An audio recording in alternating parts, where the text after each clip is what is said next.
Assalamualaikum warahmatullahi wabarakatuh. Perkenalkan, nama saya Yoga Priyanto. Saya mahasiswa Teknik Mesin Universitas Mercu Buana. Pada kesempatan kali ini saya akan mempresentasikan tentang fuel cell atau sel bahan bakar. Tujuan dari presentasi ini adalah untuk memenuhi syarat kelulusan mata kuliah energi terbarukan. Pada presentasi kesempatan kali ini saya akan menjelaskan yaitu apa tentang fuel cell, kemudian komponen-komponen fuel cell, klasifikasi fuel cell, cara kerja fuel cell, kemudian aplikasi atau penggunaan fuel cell, dan permasalahan fuel cell itu sendiri. Oke, langsung aja untuk selanjutnya. Energi terbarukan adalah sumber energi yang diperoleh dari sumber daya alam yang dapat diperbaharui dan tidak terbatas, seperti energi matahari, angin, air, dan biomasa. Energi terbarukan berperan penting dalam upaya global untuk mengurangi dampak negatif perubahan iklim dan ketergantungan pada bahan bakar fosil. Beberapa contoh utama energi terbarukan meliputi angin, tenaga angin, matahari, tenaga surya, air, tenaga hidro, biomasa, dan panas bumi. Definisi fuel cell. Fuel cell adalah suatu sistem konversi energi yang menggunakan prinsip elektrokimia guna mengubah energi kimia dari hidrogen dan oksigen menjadi energi listrik. Sebagai produk sampingan, proses ini menghasilkan listrik, air, dan panas, sehingga sangat cocok diterapkan sebagai energi alternatif untuk kendaraan modern masa kini dan yang akan datang sebagai teknologi hijau. Komponen fuel cell. Komponen fuel cell ada 4, yaitu anoda, katoda, elektrolit, kemudian katalis. Anoda merupakan elektroda negatif yang berfungsi sebagai tempat terjadinya pemecahan hidrogen menjadi proton dan elektron. Hidrogen dialirkan melalui anoda dalam fuel cell. Kemudian katoda merupakan elektroda positif yang berfungsi sebagai tempat terjadinya reaksi penggabungan antara proton, elektron, dan oksigen untuk membentuk air. Oksigen dialirkan melalui katoda dalam fuel cell. Kemudian yang ketiga, elektrolit merupakan membran yang menempel di antara anoda dan katoda dan berfungsi sebagai media untuk mengalirkan proton. Elektrolit memiliki nilai porositas tertentu sebagai media proses ionisasi. Kemudian yang keempat adalah katalis, yaitu merupakan bahan yang mempercepat reaksi kimia. Pada elektroda katalis digunakan untuk mempercepat reaksi pemecahan hidrogen di anoda dan reaksi penggabungan antara proton dan elektron dan oksigen di katoda.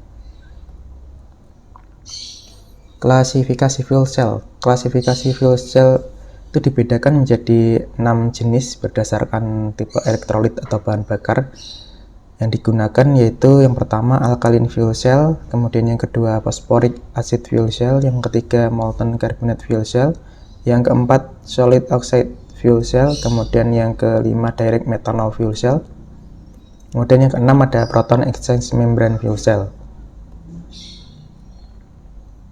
Alkaline fuel cell merupakan salah satu jenis fuel cell yang sederhana dan telah dikembangkan sejak lama. Alkaline fuel cell menggunakan elektrolit alkali seperti kalium hidroksida dalam air dan umumnya berbahan bakar hidrogen murni. Alkaline fuel cell memiliki efisiensi yang tinggi dan dapat digunakan dalam aplikasi luar angkasa. Phosphoric acid fuel cell merupakan jenis fuel cell yang menggunakan asam fosfat sebagai elektrolitnya. Phosphoric acid fuel cell sendiri terdiri dari anoda dan katoda yang terbuat dari katalis platinum yang terdispersi halus pada karbon dan struktur silikon karbida yang menahan elektrolit asam fosfat. Phosphoric acid fuel cell memiliki efisiensi yang lebih rendah dibandingkan dengan jenis fuel cell lainnya, namun lebih tahan terhadap kerusakan dan banyak digunakan dalam aplikasi pembangkit listrik stasioner. Berikut adalah beberapa karakteristik phosphoric acid fuel cell.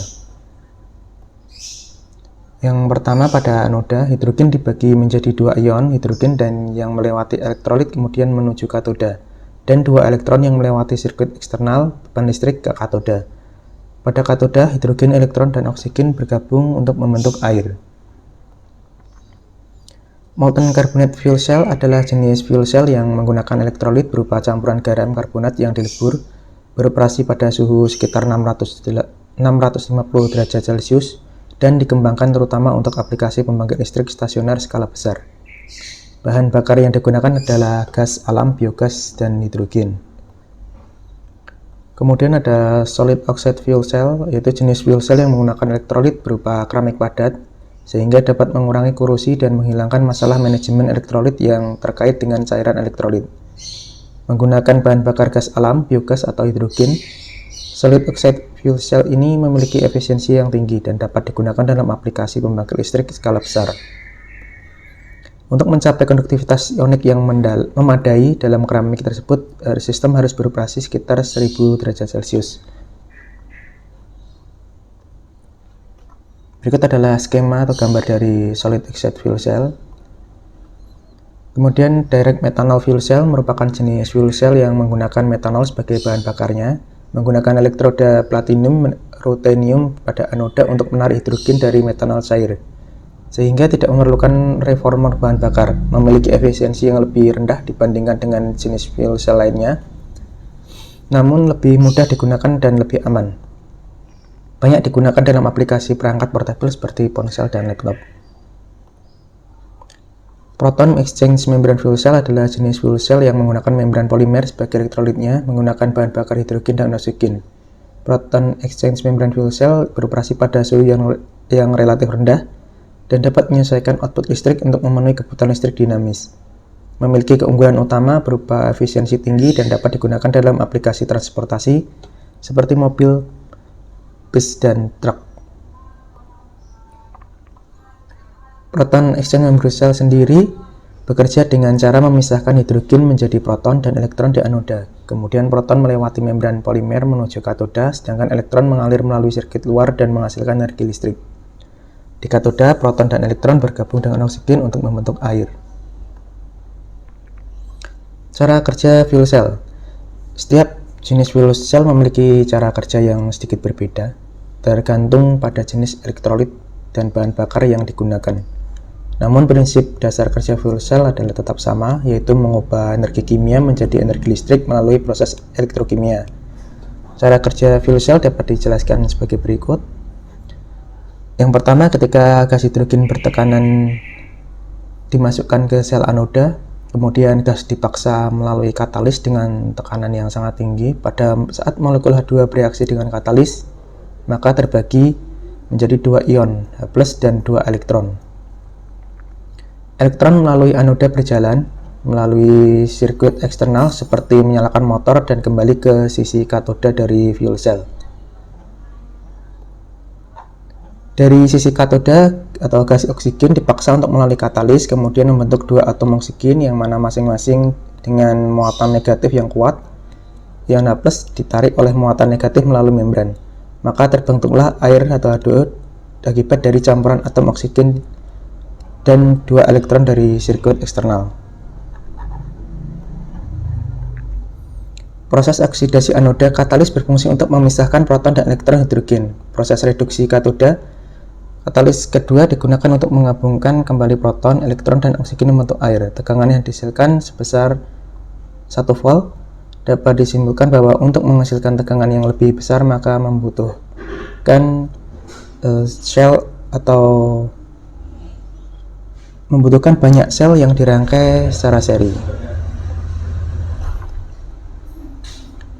Pengaplikasian fuel cell dapat digunakan di beberapa penggunaan, yaitu yang pertama adalah bidang transportasi.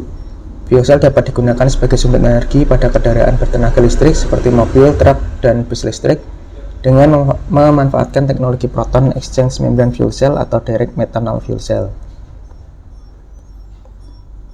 Beberapa penggunaan fuel cell juga digunakan pada pembangkit listrik stasioner, yaitu sebagai sumber energi pada pembangkit listrik stasioner seperti pada gedung perkantoran dan pabrik. Jenis fuel cell yang digunakan molten carbonate fuel cell, proton exchange membrane fuel cell, phosphoric acid fuel cell, solid oxide fuel cell. Gambar di bawah merupakan pembangkit listrik dari Honda yang sekarang sudah mulai beroperasi. Kemudian penggunaan fuel cell dalam perangkat portable. Fuel cell ini dapat digunakan sebagai sumber energi pada perangkat portable seperti ponsel dan laptop. Jenis fuel cell yang digunakan direct methanol fuel cell. Kemudian penggunaan fuel cell di bidang militer digunakan pada kendaraan dan peralatan seperti kapal laut, kapal selam. Jenis fuel cell yang digunakan yaitu phosphoric acid fuel cell dan solid oxide fuel cell itu sendiri. Mekanisme kendaraan fuel cell atau kendaraan fuel cell mengambil energi dari sel bahan bakar yang menghasilkan energi listrik melalui reaksi kimia antara hidrogen salah satunya dan oksigen. Listrik yang dihasilkan disuplai ke motor listrik untuk menggerakkan kendaraan. Hidrogen diambil dari stasiun pengisian layaknya stasiun bahan bakar bensin maupun LPG. Untuk fuel cell vehicle atau kendaraan fuel cell sendiri, bahan bakar hidrogen murni lebih ramah lingkungan karena hanya menghasilkan uap air. Kemudian kendaraan fuel cell ini tidak menghasilkan karbon dioksida, CO2 atau nitrogen oksida, NOx, gas hidrokarbon atau partikulat. Menghasilkan tingkat noise yang lebih rendah dibandingkan dengan kendaraan dengan bahan bakar bensin. Kemudian untuk kendaraan fuel cell sendiri ini memerlukan waktu yang lebih singkat dibandingkan dengan pengisian baterai pada mobil listrik. Jarak tempuh yang dapat dicapai yaitu untuk kendaraan fuel cell sendiri juga lebih jauh dibandingkan dengan mobil listrik.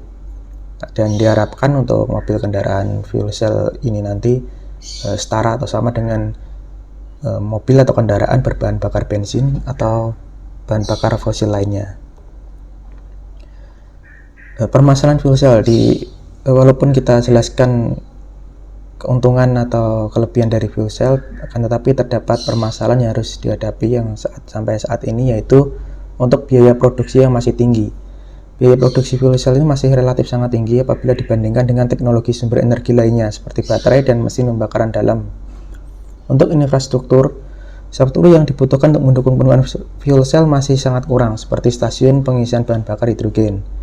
Ketersediaan bahan bakar itu sendiri yang digunakan pada fuel cell seperti hidrogen masih sangat sulit ditemukan dan memerlukan infrastruktur yang khusus. Kemudian umur pakai fuel cell masih terbatas dan memerlukan perawatan yang khusus. Untuk masalah lingkungan sendiri, penggunaan bahan bakar pada fuel cell seperti hidrogen masih memerlukan proses produksi yang dapat menimbulkan masalah lingkungan seperti emisi gas rumah kaca. Meskipun demikian, pengembangan fuel cell terus dilakukan untuk mengatasi tantangan dan masalah yang ada. Diharapkan dengan pengembangan teknologi yang lebih baik, fuel cell dapat menjadi alternatif yang lebih ramah lingkungan dan efisien untuk memenuhi kebutuhan energi di masa depan. Berikut adalah poin-poin atau ringkasan dari penjabaran yang sudah disampaikan di atas, yaitu fuel cell adalah perangkat elektrokimia yang dapat mengubah energi kimia menjadi listrik. Kemudian jenis fuel cell ada 6 jenis, yaitu alkaline fuel cell, phosphoric acid fuel cell, molten carbonate fuel cell, solid oxide fuel cell, direct methanol fuel cell, proton exchange membrane fuel cell. Kemudian fuel cell sendiri dapat diaplikasikan di bidang transportasi, membangkit listrik stasioner, perangkat portable, dan bidang militer. Untuk permasalahannya yaitu yang masih kita hadapi, yaitu untuk biaya produksi yang masih tinggi, infrastruktur kurang, ketersediaan bahan bakar, umur pakai, dan masalah lingkungan. Dalam pengaplikasiannya, fuel cell dapat menjadi solusi alternatif untuk mengurangi dampak buruk penggunaan bahan bakar fosil dan dapat menjadi sumber energi yang ramah lingkungan dan efisien. Namun, pengembangan fuel cell masih memerlukan penelitian dan pengembangan lebih lanjut untuk meningkatkan efisiensi dan mengurangi biaya produksi. Demikian presentasi dari saya. Apabila ada kekurangan, saya mohon maaf. Sekian, terima kasih. Wassalamualaikum warahmatullahi wabarakatuh.